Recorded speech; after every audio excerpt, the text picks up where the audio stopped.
गौतम बुद्ध अपने ध्यान में बैठे थे कि वहां पर एक आदमी आया। ये आदमी अपने आलसीपन से बहुत ज्यादा परेशान था। आलसी आदमी गौतम बुद्ध से बोला, महात्मा जी मेरी मदद कीजिए, मैं अपने आलस्य से बहुत ज्यादा परेशान हूँ। आप ही कोई उपाय बताइए जिससे मैं आलसीपन से छुटकारा पा सकूं। गौतम बुद्ध ने उस व्यक्ति से कहा, पहले मुझे ये बताओ कि तुम्हें क्यों लगता है कि तुम आलसी हो।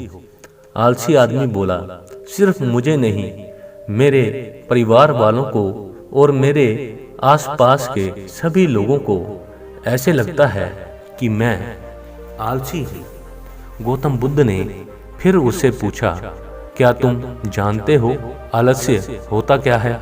आलसी व्यक्ति बोला, नहीं, मैं नहीं जानता, किंतु मैं इतना जरूर जानता हूँ कि आलस्य बहुत बुरी चीज है।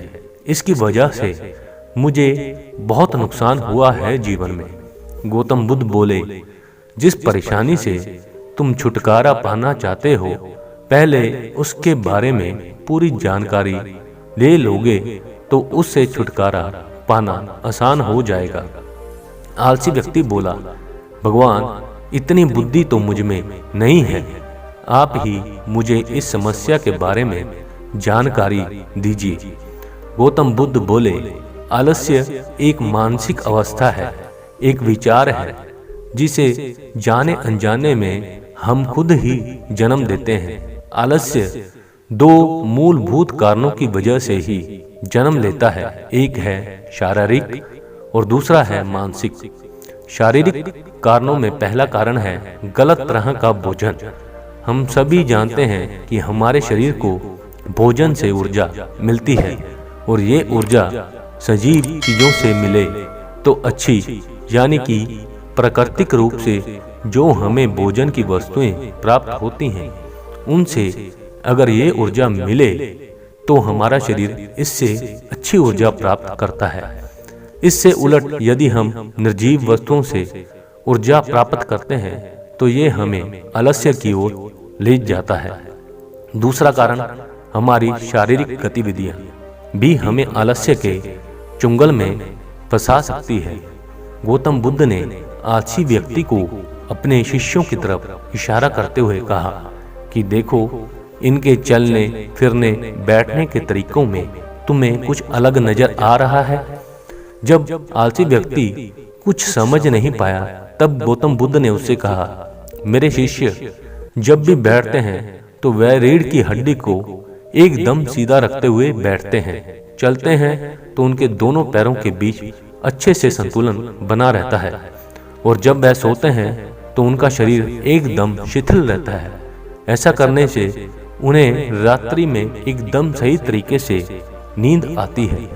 आलसी व्यक्ति बोला, लेकिन नींद तो आलस्य का ही एक स्वरूप है। बुद्ध बोले, हाँ, अगर उसे ज्यादा मात्रा में लिया जाए तो।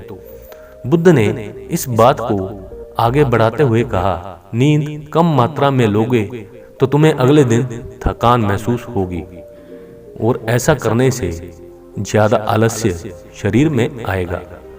नींद ज्यादा लोगे तब भी यही परिणाम होगा।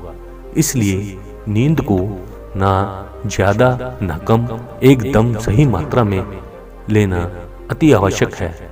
आलसी व्यक्ति बोला, हाँ, ये तो मैंने अनुभव ही नहीं किया। बुद्ध बोले, अब मानसिक कारणों के बारे में जान लो।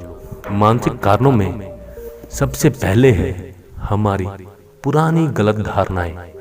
अक्सर ऐसा होता है कि हम पहले जिन कामों में असफल हो चुके हैं, हमारे अंदर ऐसी ही भावनाएं बन जाती हैं कि हम उस काम में हमेशा असफल होते रहेंगे, जिस वजह से हमें उस काम करने में आलस आता है।